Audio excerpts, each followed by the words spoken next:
संशोधित अनुमान 2025-26 गैर ऋण प्राप्तियों का संशोधित अनुमान 34 लाख करोड़ है, जिसमें से केंद्र की निवल कर प्राप्तियां 26.7 लाख करोड़ है। कुल व्यय का संशोधित अनुमान 49.6 लाख करोड़ है, जिसमें से पूंजीगत व्यय लगभग 11 लाख करोड़ है।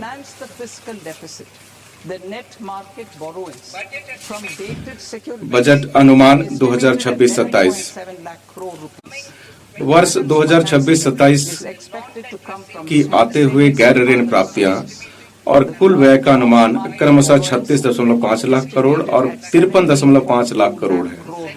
केंद्र की निवल कर प्राप्तियां का अनुमान 28.7 लाख करोड़ है। राजकोषीय घाटे के वित्त पोषण हेतु दिनांकित प्रतिभूतियों से निवल बाजार उधारी का अनुमान 11.7 लाख करोड़ है। शेष वित्त पोषण छोटी बचतों और अन्य स्रोतों से आने की संभावना है। सकल बाजार उधारी का अनुमान 17.2 लाख करोड़ है। अब मैं भाग ख की ओर बढ़ती हूँ। भाग ख प्रत्यक्ष कर will come into effect from 1st April 2026. The simplified income tax माननीय अध्यक्ष महोदय, अब मैं प्रत्यक्ष करों पर अपने प्रस्ताव प्रस्तुत करूंगी। नया आयकर अधिनियम। जुलाई 2024 में मैंने आयकर अधिनियम 1961 की व्यापक समीक्षा की घोषणा की थी। इसे रिकॉर्ड समय में पूरा कर लिया गया और आयकर अधिनियम 2025 दिनांक 1 अप्रैल 2026 से प्रभावी हो जाएगा।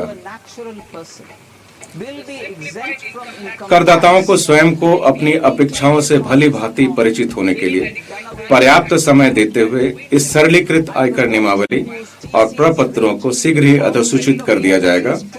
प्रपत्र को इस प्रकार पुनः डिजाइन किया गया है कि आम नागरिक इसे बिना किसी कठिनाई के इसका अनुपालन कर सके। जीवन जीने की सुगमता। मैं प्रस्ताव करती हूं कि किसी साधारण व्यक्ति को मोटर दुर्घटना दावा अधिकरण द्वारा अधिनिर्णीत ब्याज को आयकर से छूट दी जाएगी और इस मद में कोई स्रोत पर काटा गया कर नहीं होगा। मैं विदेश यात्रा कार्यक्रम पैकेज की बिक्री पर टीसीएस दर को बिना किसी राशि निर्धारण के मौजूदा 5% और 20% से कम करते हुए 2% करने का प्रस्ताव करती हूं। मैं शिक्षा प्राप्त करने और चिकित्सा उद्देश्यों के लिए उदारीकृत धन प्रेषण योजना के अंतर्गत टीसीएस दर को 5% से कम करके 2% करने का प्रस्ताव करती हूं।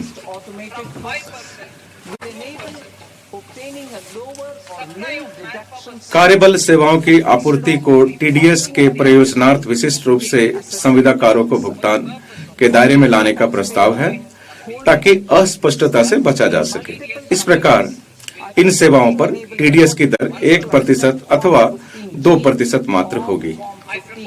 मैं छोटे करदाताओं के लिए एक योजना का प्रस्ताव करती हूं, जिसमें नियम आधारित स्वचालित प्रक्रिया से कर निर्धारण अधिकारी के समक्ष आवेदन दाखिल करने के स्थल पर कम अथवा शून्य कटौती प्रमाण पत्र प्राप्त करना संभव हो सकेगा। अलग अलग कंपनियों में प्रतिभूतियां धारित करने वाले करदाताओं की सुविधा के लिए मैं प्रस्ताव करती हूं कि डिपॉजिटरी निवेशक से प्रपत्र 15(6) अथवा प्रपत्र 15(j) स्वीकार करें तथा इसे सीधे विभिन्न संगत कंपनियों को उपलब्ध करा दें। मैं एक सांकेतिक शुल्क के भुगतान पर विवरणियों को संशोधित करने के लिए उपलब्ध समय को 31 दिसंबर से 31 मार्च तक बढ़ाने का प्रस्ताव करती हूं। मैं कर विवरणियों को दाखिल करने के लिए अलग अलग समय सीमा रखने का प्रस्ताव भी करती हूं। ITR 1 और ITR 2 विवरणियों वाले व्यक्तियों द्वारा इसे 31 जुलाई तक दाखिल करना जारी रहेगा और गैर लेखा परीक्षा व्यापार मामलों या न्यासों को 31 अगस्त तक समय की अनुमति देने के लिए प्रस्ताव किया जाता है। किसी अनिवासी द्वारा अचल संपत्ति की बिक्री पर टीडीएस की कटौती किए जाने और टैन की आवश्यकता के बजाय निवासी क्रेता के पैन आधारित चालान के माध्यम से जमा किए जाने का प्रस्ताव है।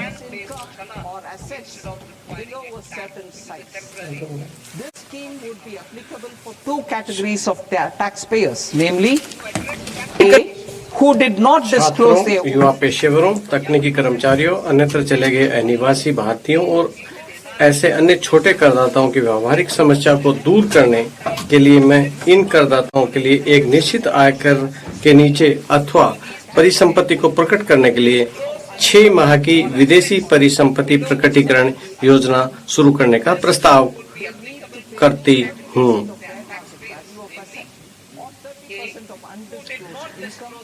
ये योजना करदाताओं की 2 श्रेणियों पर लागू होगा। नामतः क जिन्होंने अपनी विदेशी आय पर या परिसंपत्ति प्रकट नहीं की, और दूसरा जिन्होंने अपनी विदेशी आय प्रकट की है और या देय कर का भुगतान किया है किंतु अपेक्षित परिसंपत्ति की घोषणा नहीं कर सके हैं।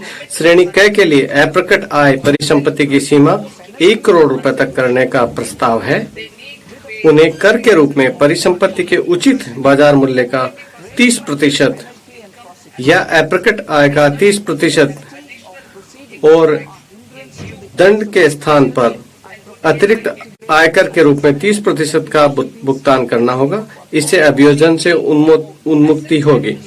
श्रेणी ख के लिए परिसंपत्ति मूल्य 5 करोड़ तक करने का प्रस्ताव है।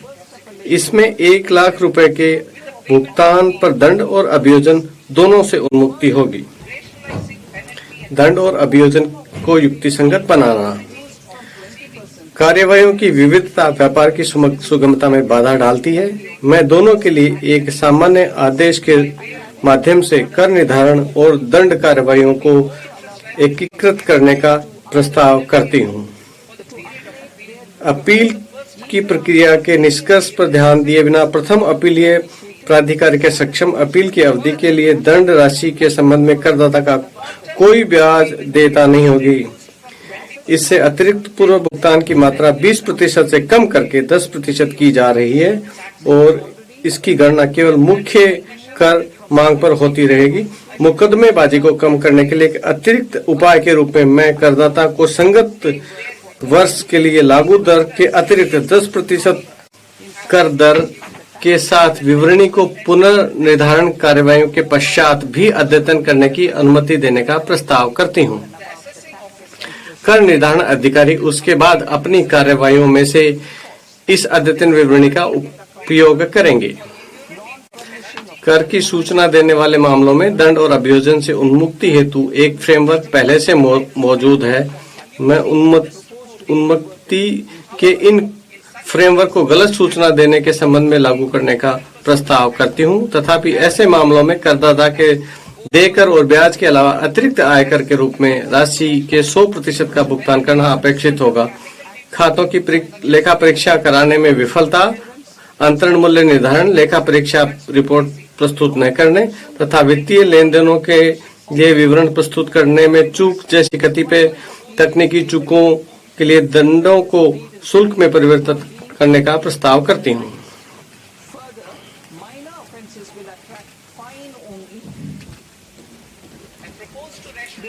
मैं कुछ गंभीर अपराधों की रोकथाम के संबंध में सावधानी पूर्वक संतुलन बनाते हुए आयकर अधिनियम के अंतर्गत अभियोजन ढांचे को युक्ति संगत बनाने का प्रस्ताव करती हूँ। लेखा बहियों और दस्तावेजों को प्रस्तुत न करना तथा वस्तु रूप में भुगतान के मामले में टीडीएस का भुगतान करने की अपराध नहीं होगी। इसके अतिरिक्त छोटे अपराधों के लिए केवल जुर्माना ही लगाया जाएगा। शेष अभियोजनों को अपराध की प्रमात्रा के अनुपात में श्रेणीबद्ध किया जाएगा। इनका परिणाम अधिकतम कारावास को कम करके 2 वर्ष करते हुए केवल साधारण कारावास होगा, जिसमें न्यायालयों को उन्हें जुर्माना में परिवर्तित करने की शक्तियां होगी। कोई दंड नहीं होगा। वर्तमान में 20 लाख रुपए से कम के सकल मूल्य वाली अचल विदेशी परिसंपत्तियों का गैर प्रकटीकरण करने पर फिलहाल कोई दंड नहीं है। मैं 1/10/2024 से भूतलक्षी प्रभाव से उनको अभियोजन से उन्मुक्ति का प्रस्ताव करती हूँ। सहकारिता अपने सदस्यों द्वारा जुटाए या उत्पादित दूध, तिलहन, फल अथवा सब्जियों की आपूर्ति में संलग्न प्राथमिक सहकारी समितियों के लिए कटौती पहले से ही अनुमत्य है। मैं उनके सदस्यों द्वारा उत्पादित पशु चारा और कपास के बीज की आपूर्ति को इस कटौती में शामिल करने का प्रस्ताव करती हूँ। मैं नई कर व्यवस्था के अंतर्गत अंतर सहकारी समिति लाभांश आय को इसके सदस्यों में आगे संवितरण की सीमा तक कटौती के रूप में अनुमति दिए जाने का प्रस्ताव करती हूँ। मैं किसी अधिसूचना राष्ट्रीय सहकारी संघ द्वारा दिनांक 31/1/2026 तक कंपनियों में किए गए निवेश पर प्राप्त लाभांश आय पर 3 वर्षों की अवधि के लिए छूट देने का प्रस्ताव करती हूँ। ये छूट केवल तभी प्रदान की जाएगी जब उक्त लाभांश को इसके सदस्य सहकारी समितियों से आगे वितरित किया जाए। भारत के विकास इंजन के रूप में आईटी क्षेत्र को सहायता। भारत सॉफ्टवेयर विकास सेवाओं, आईटी समर्पित सेवाओं, ज्ञान प्रक्रिया आउटसोर्सिंग सेवाओं और सॉफ्टवेयर विकास से संबंधित संविदागत अनुसंधान और विकास सेवाओं के क्षेत्र में वैश्विक अग्रणी है। ये व्यवसाय क्षेत्र एक दूसरे से अभिन्न रूप से जुड़े हुए हैं। इन सभी सेवाओं को उन पर लागू 15.5% के एक समान सेफ हार्बर मार्जिन के साथ सूचना प्रौद्योगिकी सेवाओं की एक सकल श्रेणी के अंतर्गत सम्मिलित किए जाने का प्रस्ताव है। आईटी सेवाओं के लिए सेफ हार्बर प्राप्त करने के लिए सीमा को 300 करोड़ रुपए से पर्याप्त रूप से बढ़ाकर 2000 करोड़ रुपए किया जा रहा है। आईटी सेवाओं के लिए सेफ हार्बर का अनुमोदन एक स्वचालित नियम आधारित प्रक्रिया द्वारा किया जाएगा, जिससे आवेदनों की जांच करने और स्वीकार करने के लिए किसी कर अधिकारी की आवश्यकता नहीं होगी। एक बार किसी आईटी सेवा कंपनी द्वारा इसके लिए आवेदन करने पर कंपनी की इच्छानुसार इसी सेफ हार्बर को 5 वर्ष की अवधि के लिए जारी रखा जा सकता है। मैं अग्रिम मूल्य निर्धारण करार एपीए करने की इच्छुक आईटी सेवा कंपनियों के लिए आईटी सेवाओं हेतु एक पक्षीय एपीए प्रक्रिया को तेज करने का प्रस्ताव करती हूँ, जिसे 2 वर्षों की अवधि के भीतर पूरा करने का प्रयास किया जाएगा। करदाता के अनुरोध पर 2 वर्ष की अवधि को आगे 6 महीने के लिए बढ़ाया जा सकता है। मैं एपीए में शामिल होने वाली कंपनी को उपलब्ध संशोधित विवरणी की सुविधा उसकी संबंध संस्थाओं को भी प्रदान किए जाने का प्रस्ताव करती हूँ। वैश्विक व्यापार और निवेश आकर्षित करना। डाटा केंद्रों में महत्वपूर्ण अवसंरचनाओं को समक्ष बनाने और निवेश बढ़ाने की आवश्यकता पर विचार करते हुए मैं किसी ऐसे विदेशी निवेश के लिए वर्ष 2047 तक एक रियायत प्रदान करने का प्रस्ताव करती हूँ, जो भारत में डाटा केंद्र और सेवाओं का उपयोग करके वैश्विक स्तर पर क्लाउड सेवाएं प्रदान करती हैं। तथापि इससे भारतीय पुनर्बिक्री संस्था के माध्यम से भारतीय ग्राहकों को सेवा प्रदान करने की आवश्यकता होगी। यदि डाटा सेंटर प्रदान करने वाली कंपनियां एक संबंधित कंपनी है, तो मैं उसे लागत कर पर 15% का सेफ हार्बर प्रदान करने का भी प्रस्ताव करती हूँ।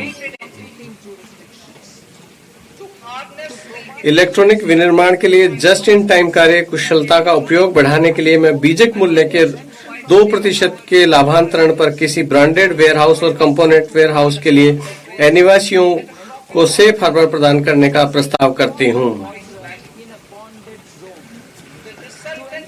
लगभग 0.7% का परिणामी कर प्रतिस्पर्धी क्षेत्राधिकार के मुकाबले काफी कम होगा। भारत में टोल विनिर्माण को बढ़ावा देने के लिए मैं ऐसे किसी अनिवासी को आयकर से 5 वर्षों के लिए छूट पर देने का प्रस्ताव करती हूं, जो बॉन्डेड क्षेत्र में किसी टोल विनिर्माता को पूंजीगत वस्तुएं, उपकरण अथवा टूलिंग उपलब्ध कराता है। वैश्विक प्रतिभा के विशाल पूल को भारत में लंबी अवधि के लिए काम करने हेतु प्रोत्साहित करने के लिए मैं अधिसूचित योजनाओं के अंतर्गत 5 वर्षों की प्रवास अवधि के लिए किसी अनिवासी विशेषज्ञ की वैश्विक आय के लिए छूट का प्रस्ताव करती हूँ। मैं उन सभी अनिवासियों को न्यूनतम वैकल्पिक एमएटी से छूट प्रदान करने का प्रस्ताव करती हूँ, जो अनुमानित आधार पर कर का भुगतान करते हैं। कर प्रशासन पे मैं भारतीय लेखांकन मानक में ही आय परिकलन और प्रकटन मानकों के लिए अपेक्षाएं शामिल करने हेतु कॉर्पोरेट कार्य मंत्रालय और केंद्रीय प्रत्यक्ष कर बोर्ड की एक संयुक्त समिति के गठन का प्रस्ताव करती हूँ। कर वर्ष 2027-28 को ICDS पर आधारित पृथक लेखांकन अपेक्षाओं को समाप्त कर दिया जाएगा। माननीय प्रधानमंत्री जी के स्वदेशी लेखांकन एवं परामर्शी प्रतिष्ठानों के वैश्विक अग्रणी बनने के विजन को साकार करने के लिए मैं सेफ हार्बर नियमावली के प्रयोजनार्थ लेखाकार की परिभाषा को तर्कसंगत बनाने का प्रस्ताव करती हूँ। अन्य कर प्रस्ताव। बायबैक के कराधान में परिवर्तन को इसलिए लाया गया कि प्रवर्तकों द्वारा बायबैक रूट का अनुचित उपयोग रोका जा सके।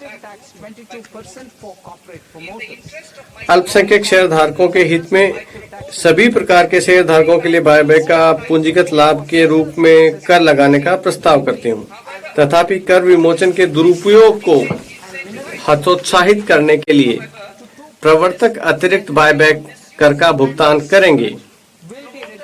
इससे कॉरपोरेट प्रवर्तकों के लिए प्रभावी कराधान 22% होगा, गैर कॉरपोरेट प्रवर्तकों के लिए ये कर 30% होगा।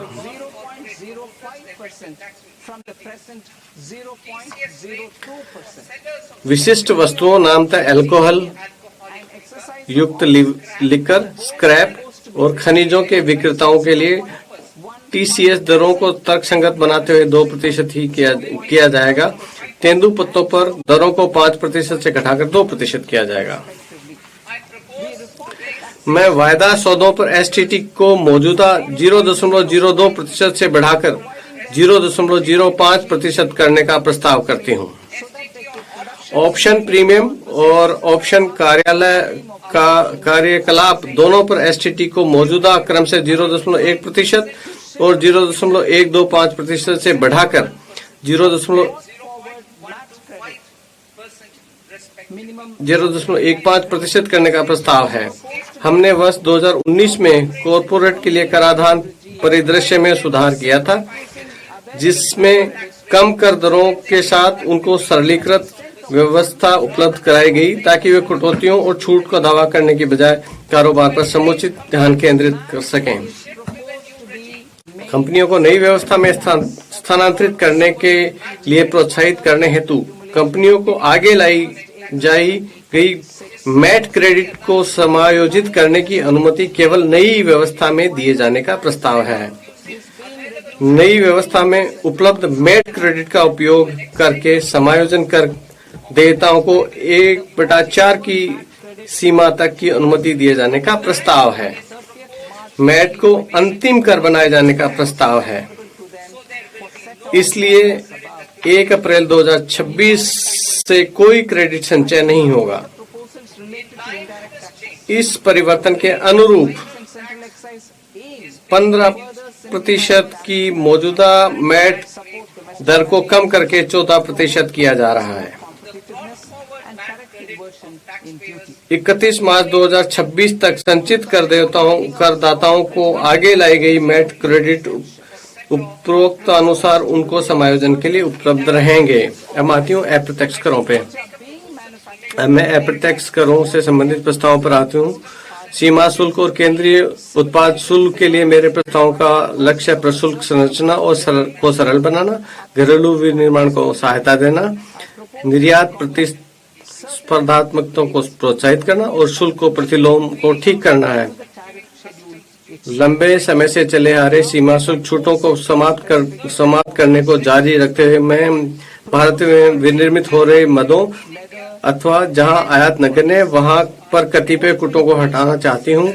इसी प्रकार किसी विशेष मद पर लागू शुल्क की दर का निर्धारण करने की प्रक्रिया और सरल बनाने के लिए मैं प्रशुल्क अनुसूची में ही विभिन्न सीमा शुल्क अधिसूचनाओं में कतिपय प्रभावी दरों को शामिल करने का प्रस्ताव करती हूँ।